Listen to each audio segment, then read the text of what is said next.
Olá,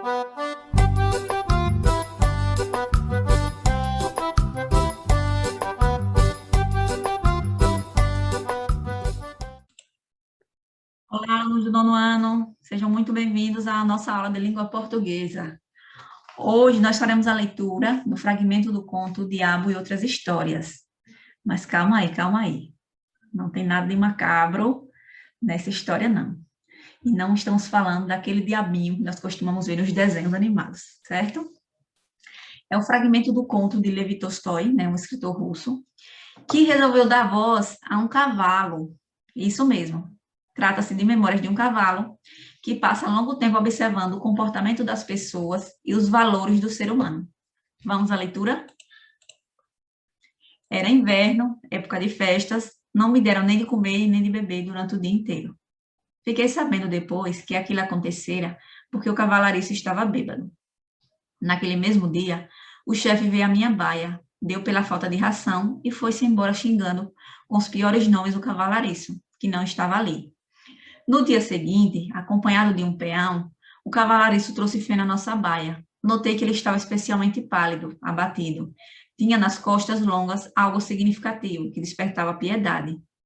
Ele atirou feno por cima da grade, com raiva, e eu ia metendo a cabeça em seu ombro, mas ele deu um murro tão dolorido no meu focinho que me fez saltar para trás.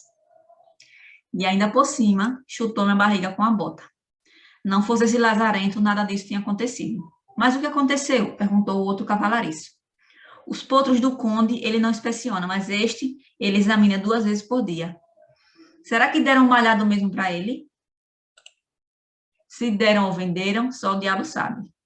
O certo é que você pode até matar de fome todos os cavalos do conde, e nada acontece. Mas você se atreva a deixar o potro dele sem ração. Deita aí, diz ele, e tome chicotada. Ele mesmo contou as chicotadas que me deu, o bárbaro. O general não bate assim, ele deixou as minhas costas em carne viva. Eu entendi bem o que eles disseram sobre os lanhões, mas, naquela época, era absolutamente obscuro para mim o significado das palavras meu potro. Palavras através das quais eu percebia que as pessoas estabeleciam uma espécie de vínculo entre mim e o chefe dos estábulos. Não conseguia entender de jeito nenhum o que significava me chamarem de propriedade de um homem.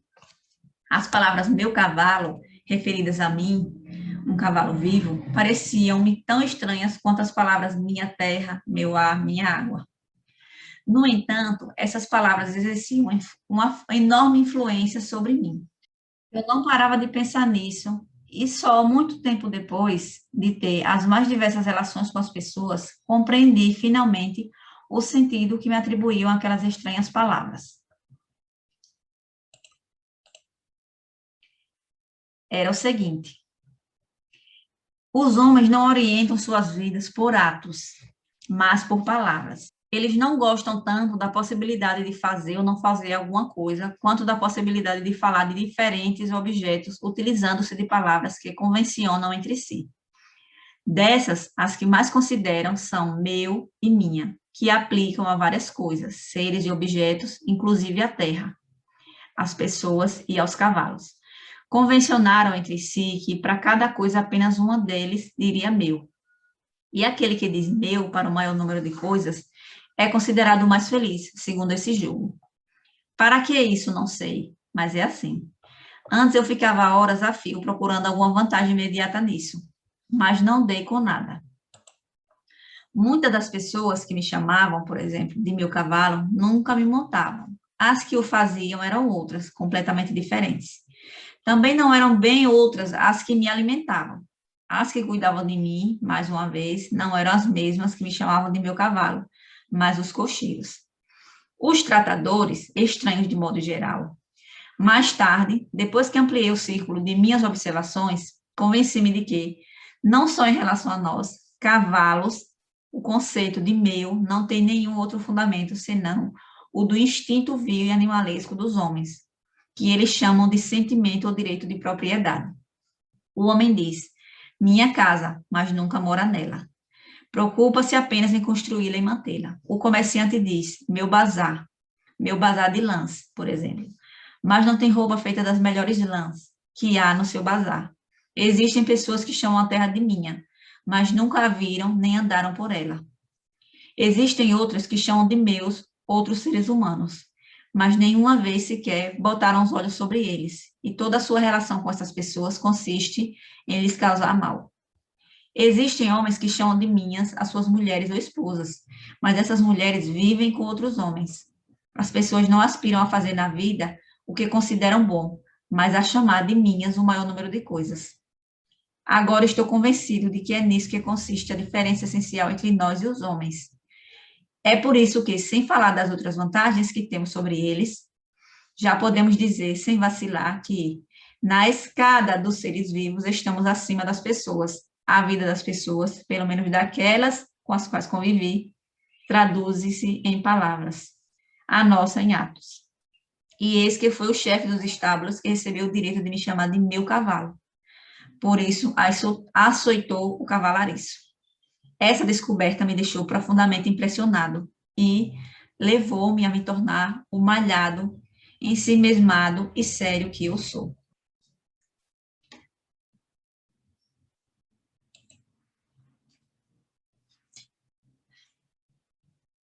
Vamos conhecer um pouco do autor, Levi Tolstói, né, também conhecido como Leon Tolstói no português, né, era um escritor russo, filho de uma importante família ligada aos czares, e teve uma vida pessoal cheia de conflitos, dividida entre o pacifismo e o anarquismo, duas correntes políticas.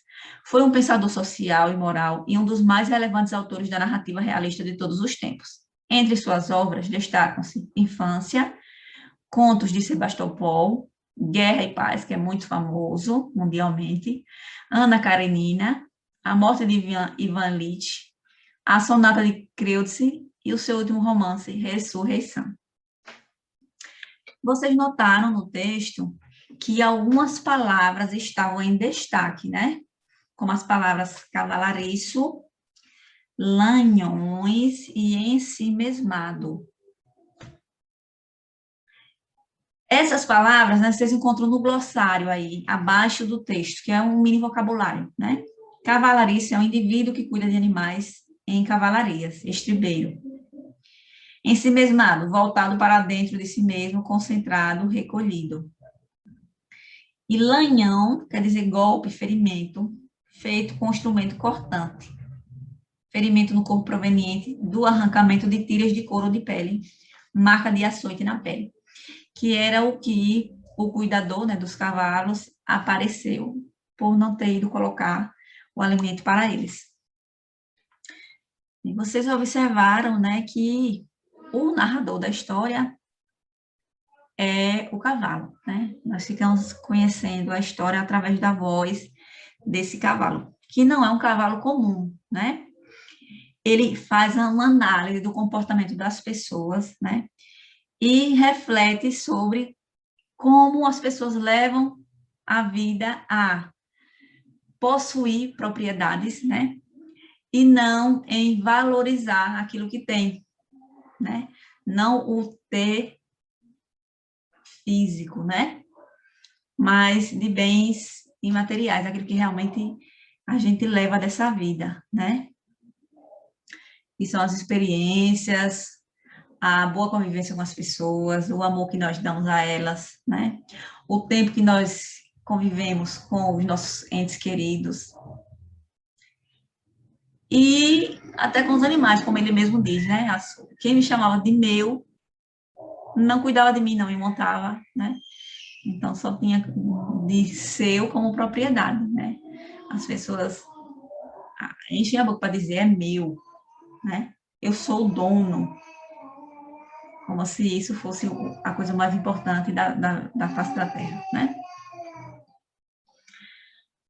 Bem, o título O Diabo e Outras Histórias, né? Quando a gente lê, antes de iniciar a leitura, a gente já começa a fazer inferências, né? Sobre o que possa tratar. O que vocês imaginaram na história se confirmou depois da leitura? Observando, né, as imagens, já dá para ter uma noção, né, de que não fazia referência a essa imagem do diabo que a gente conhece na literatura. Situa o leitor. De que maneira isso é feito? No primeiro parágrafo, a gente vê que há a contextualização de onde a história irá se desenvolver, né? Ele indica na narrativa, né, o tempo em que a história se desenrola, que era inverno, época de festas, e também localiza o leitor a respeito de onde ocorreram os fatos. E além de explicar em quais condições o cavalo vivia, né? Que tipo de narrador o conto apresenta, quem é ele? O narrador é um personagem, né, que assume a figura de um animal, que é um cavalo. Vocês sabem que na literatura, né, os animais, eles têm voz, mas os animais, eles pensam, eles refletem, então na literatura tudo é possível. Lê as informações do quadro. Em um texto narrativo, o tempo é muito importante, porque situa o leitor ajudando a compreender os fatos. Dessa forma, em narrativas como romances, novelas e contos, há dois tipos fundamentais de tempo: o cronológico e o psicológico. O tempo cronológico se caracteriza por seguir o ritmo do relógio, a estação do ano, a divisão em dias, o calendário. Nesse tipo de tempo, os fatos podem ser apresentados no momento em que acontecem, né? O tempo cronológico é aquele tempo que a gente percebe, né, a demarcação dos dias, das horas, é facilmente identificado, né? Um exemplo, né, no texto, era inverno, é época de festa, né? A gente já tem uma marcação temporal. No dia seguinte, acompanhado de um peão, né? Aí também já temos outra marcação temporal. Já o tempo psicológico não segue uma cronologia, transcorrendo no interior da personagem ou do narrador, conforme seu desejo, imaginação, vivências subjetivas, entre outros. É comum na construção do tempo psicológico as cenas se passarem na cabeça do personagem ou do narrador como um flashback, ou seja, como uma lembrança, uma recordação. Olha o exemplo.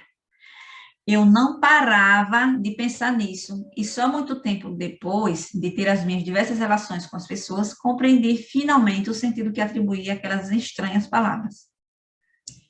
Antes, eu ficava horas a fio procurando alguma vantagem imediata nisso, mas não dei com nada. Vejam que tudo isso aí é um fluxo de pensamento do cavalo, né? Nós não temos aí a demarcação de como essa história está acontecendo, né? Nós não conseguimos acompanhar temporalmente. Indica o tipo de tempo a que se referem as expressões destacadas no trecho extraído do conto lido.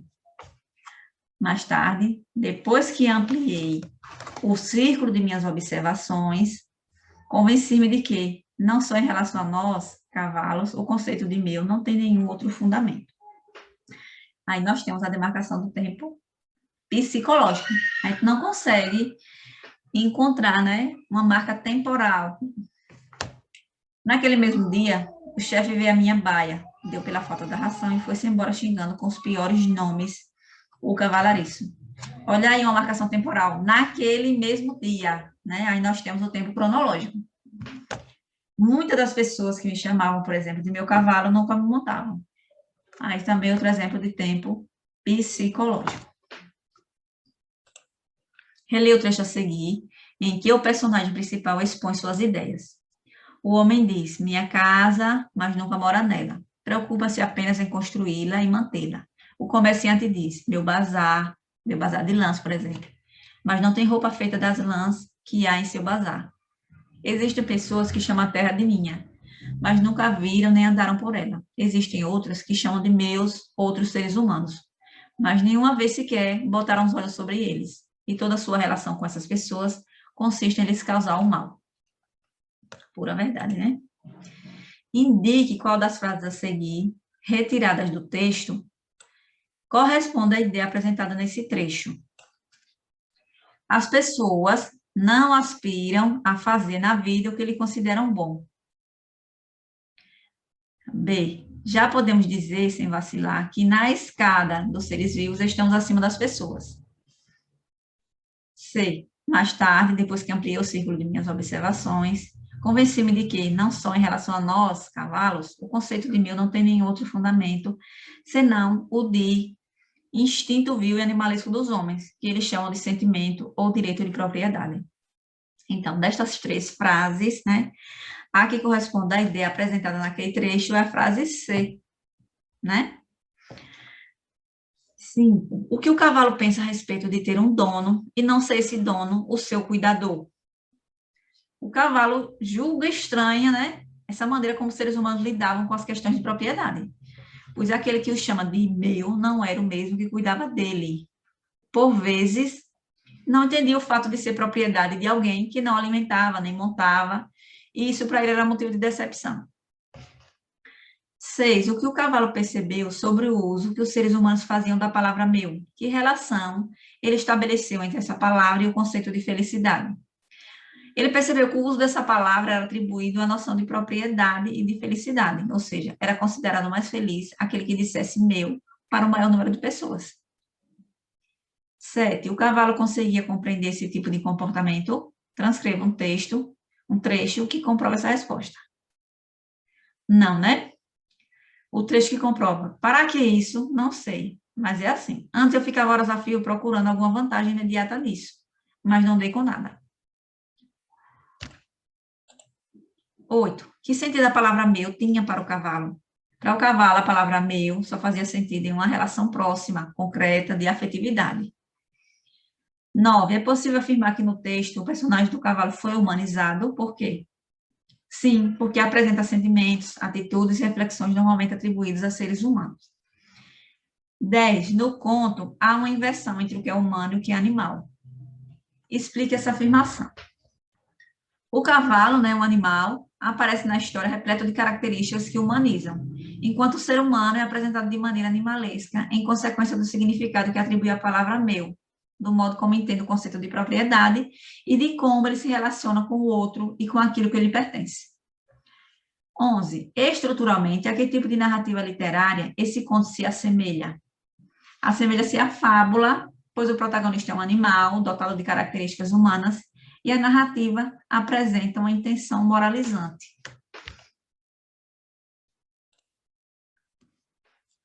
Linguagem do texto.